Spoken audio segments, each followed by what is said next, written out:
यो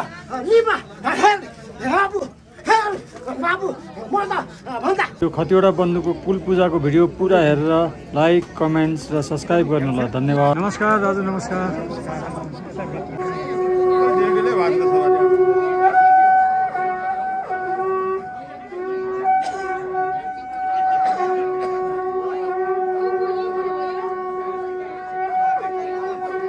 हाम्रा खतिवडाका कुलदेवता अत्रि गोत्र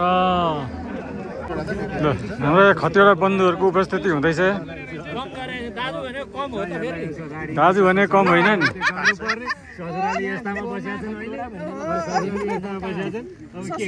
खतिवडाकै एउटा चाहिँ पूजाको मन्दिर पनि यहाँ माथितिर छ र यो भवन पनि यो खतिवडा हेर्नु हो र यही भवनको चाहिँ अब कार्यक्रम हुँदैछ।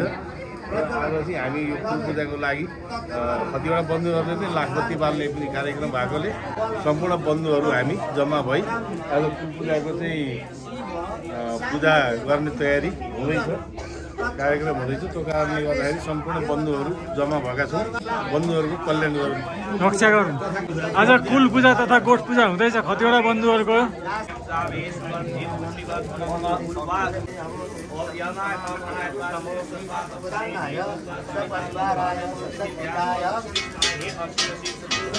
दिदी त अब यहाँ यता होम यज्ञ आदि यता गर्ने अनि यसमा अब कुल देवताको पूजा यता चाहिँ कुल देवताको पूजा गर्ने। के भन्नु त हजुर एकचोटि बताइदिनु त। यो केदारेश्वर महादेव र षोडशी देवी जुन हाम्रो कुलदेवताको नाम छ नि त हजुरको। कुलदेवताको नाम के हो? कुलदेवता यो अब यतापट्टि हुमा हाले यो सबै शिवजीको पूजा, यतापट्टि देवीको पूजा। ए 64वटा ऊ हालेर 64वटा नाउँमा 64 कुन देवीको पूजा हुन्छ यहाँ? षोडशी देवी, माता अनुसुया, माता अनुसुया र महर्षि अत्रिको विवाह भएर अनि त्यस पछाडि हाम्रो खतिवडाहरूको चाहिँ नि उत्पत्ति भएको।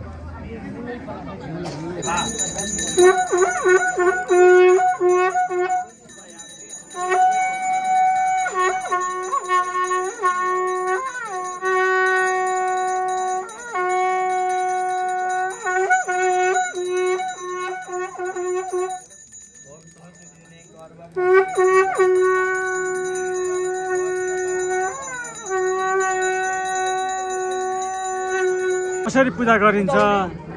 उभौली पूजा हजुर। यो चाहिँ नि हामीले वार्षिक मनाउँदै आएका छौँ। सम्पूर्ण खतिवडाहरूको कुल पूजा श्री केदारेश्वर महादेव, कुलदेवी षोडशा माताको हाम्रो यो नियमित सम्पूर्ण खतिवडाहरूको सामूहिक कुल पूजा। यो कति सालबाट सुरु भएको गुरु? यो परम्परादेखिको हो, तर हामीले अहिले यसरी सामूहिक मनाउन थालेका 2060 सालदेखिको। 2060 सालबाट।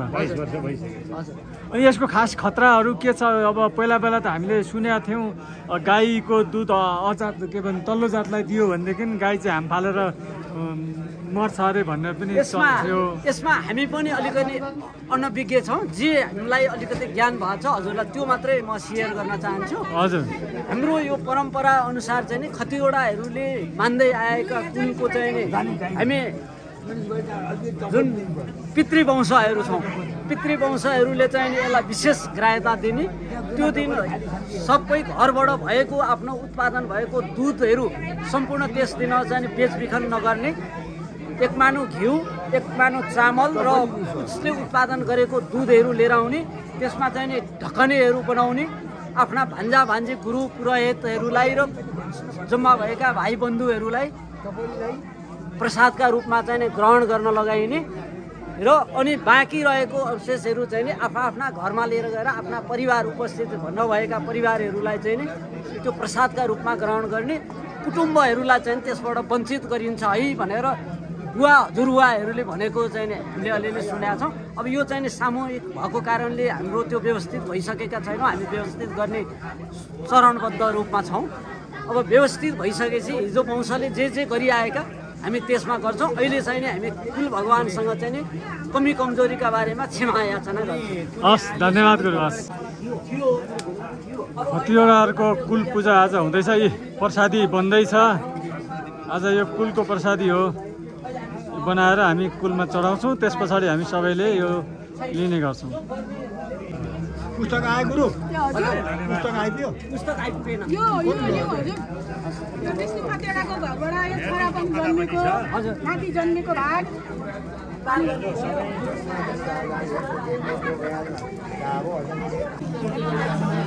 यी कुरालाई हामी क्षमा माग्दै जान्छौँ। भएको कुरा हामी सुधार गरेछौँ। मोस्ट के हौँ हामी, कहाँबाट आयौँ, हामी कहाँबाट के भन्नु, हामीलाई केही पनि थाहा छैन। कति भन्नु पऱ्यो, हामीलाई सब बताउनु पऱ्यो। अनि सके त 108 चोटि हवन गरे पछि अनि उता पूजा सुरु गर। 108 पछि हवन गरेपछि बल्ल उता पूजा गर्ने रे। पहिला पूजा भयो रे के? अन्जानमा भयो, प्रभु माफ दिनु होला, क्षमा दिनु होला। होइन हामी हवन गरौँ न पहिला 108 चोटि हवन गरेपछि बल्ल उता शिवजीको पूजा गर्नु पर्यो। होइन तिमीहरूको 8वटा कुल देवी छन्, 8वटालाई 108 चोटि गर। 8वटा कुलदेवताले 108 चोटि हवन गर्नु पर्यो। अनि देवीलाई पनि हामी गर्दै जान्छौँ। परमेश्वरले त्यसरी गर्दै जान्छौँ हामी। मिक्स नगरौँ है। अब खाइ घर हिँड सोह्र भाइ मध्ये जेठो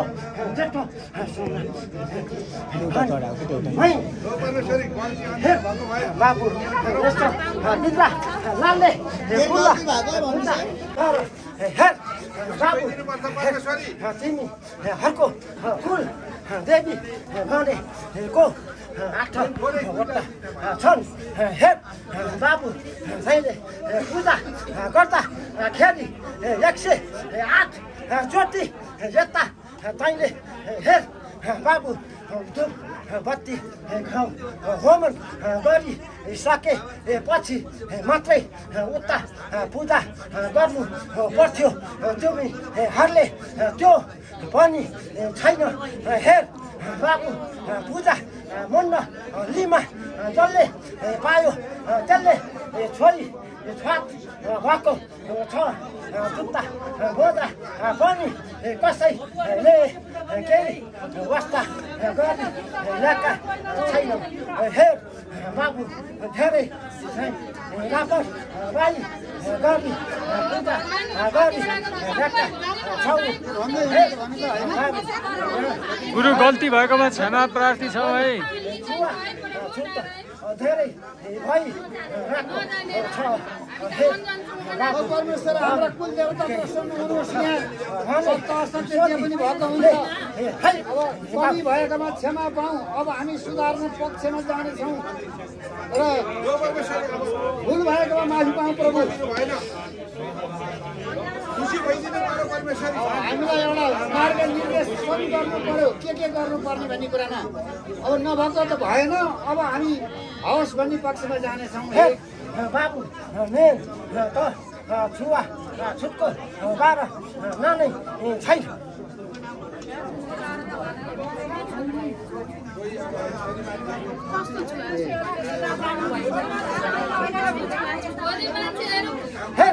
बाबु हेर यो मुन्डा लिमा हेर बाबु हेर बाबु मर्दा भन्दा जान निले जानु हुँदै थियो।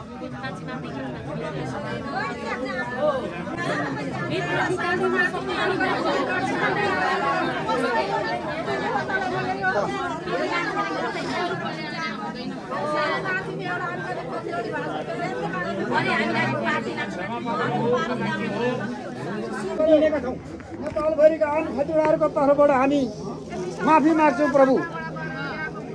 जय केदारेश्वर महादेव, जय षोडश माई। हामीले हेर्नु पर्यो, खोज्नु पर्यो। हामीले खोजिरहेका छौँ, भक्ति गरेर अहिलेसम्म हामीले पाएका छैनौँ। हामीले पहिला गरिआएको छौँ भन्ने सुन्नमा आएको छ। के गर्नु त्यसरी गर्नु यसरी जानु हामी बताउनु पर्छ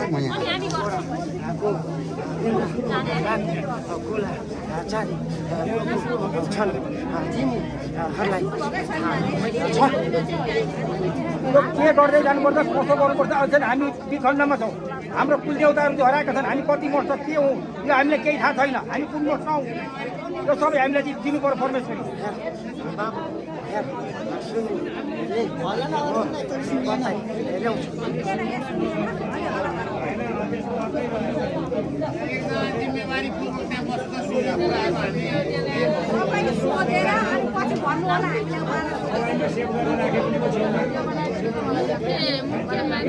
हामी यो मस्त भने छौँ हामी कुन मस्त हौँ सेती मस्त हौँ कि काली मस्त हौँ कि हामी रिठे जाग्री कुन हो यो भन्नु पर्यो परमेश्वरी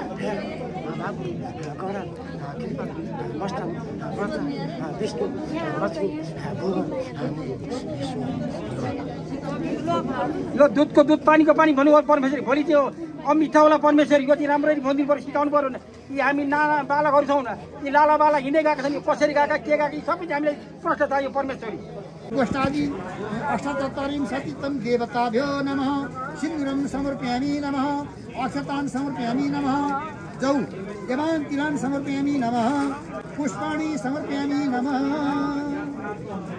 अब नैवेद्य फल हामीले लगाएको चिजमा चढाउनु पर्ने त्यहाँ दुईटा टप्परीमा पकाएको महाप्रसाद चाहिने के भन्यो हैन कमण्डल काचेप हत विद्याकृतौ जस प्रमाणी साधुसर्वेने धावति मायश्री भानुकुमारी तथा सप्तति गोपना अर्धि सपादेन दानवा विनाग्ना विश्वानुदिनो गर्छिना हजुरको शुभ नाम के हो म भरत बहादुर खतिवडा कुन ठाउँबाट आउनुभएको हजुर खोटाङ साबिक खोटाङ अहिले कोटेश्वर बस्छु अहिले कोटेश्वर आज कुलपूजाको लागि आउनुभएको कुलपूजा म 128 128 हजुरको म 127 हजुर कृष्ण कुमार खतिवडा हजुर साबिक मेरो खोटाङ त्यस पछाडि विराटनगर बस्दै अहिले चाहिँ कोटेश्वरमा बस्छु कोटेश्वरमा बस्नुहुन्छ हजुरको म मेघनाथ खतिवडा 126 पहिला घर सोलुखुम्बु त्योबाट अहिले काठमाडौँ जन्मिएको चाहिँ हामी ओखलडुङ्गा पाखे कालीमाटी पाखे त्यहाँबाट सुरु हुँदै गाईघाट हुँदै अहिले काठमाडौँ ठिक छ पाखे कालीमाटीको म पनि उहीको हो हजुरको पनि मेरो नाम हो प्रसाद खतिवडा मेरो जन्मस्थल ओखलडुङ्गा चिसङको पाखे अनि सुनसरी जिल्ला त्यसपछि अहिले काठमाडौँ हजुरको मेरो नाम खेमनाथ खतिवडा पहिले बामराङ त्यहाँबाट आसाम त्यहाँबाट विराटनगर त्यहाँबाट भक्तपुर अहिले सानो टिम भक्तपुर अहिले कुलपूजाका लागि यहाँ हस् धन्यवाद हजुर नमस्कार म 126 मोहानन्द खतिवडाको नाति यदुनन्दन खतिवडाका छोरा हाम्रो पुर्ख्यौली घर भनेको ओखलढुङ्गाको भदौरे बाँकी हो त्यसपछि हामी सोलु गयौँ म पञ्चनमा जन्मेको हो त्यसपछि हामी सुनसरी गयौँ सुनसरीमा विद्यालयसम्मको अध्ययन भयो त्यस पश्चात म काठमाडौँ आएको हाल चाहिँ अहिले चाहिँ म यहाँ कुलपूजामा हामी सबै उपस्थित भएका छौँ धन्यवाद हजुरको नमस्कार म ईश्वरी प्रसाद खतिवडा मेरो घर ओखलडुङ्गा हो हाल अहिले बानेश्वर बस्छु म पहिले मेरो पुर्खौली चाहिँ पाखे हो हजुरको नमस्कार मेरो नाम सीताराम खतिवडा कल चाहिँ खोटाङको दिगदेल बामराङ मध्यपुर ठिमी 2 नम्बर वार्ड बस्छु आज यो कुलपूजामा उपस्थित हस् धन्यवाद हजुरको नमस्कार म खेमराज खतिवडा लीलानाथ खतिवडाको नाति केशवप्रसाद खतिवडाको छोरो जन्मस्थल दिगदेल बामराङ हुँदै सुनसरी मोरङ हाल काठमाडौँ गोकर्ण र वंशावली 126 नम्बर हजुरको नमस्कार म साधुराम खतिवडा मेरो चाहिँ जन्मस्थान सिन्धुपाल्चोक अहिले अस्थायी रूपमा म भक्तपुरमा बस्छु कुलपूजाको लागि धन्यवाद खिर पाक्दैछ नि खतिवडाको कुलपूजाको खिर पाक्दैछ पूजा त गोठ पूजा पनि हो छुट्टै हो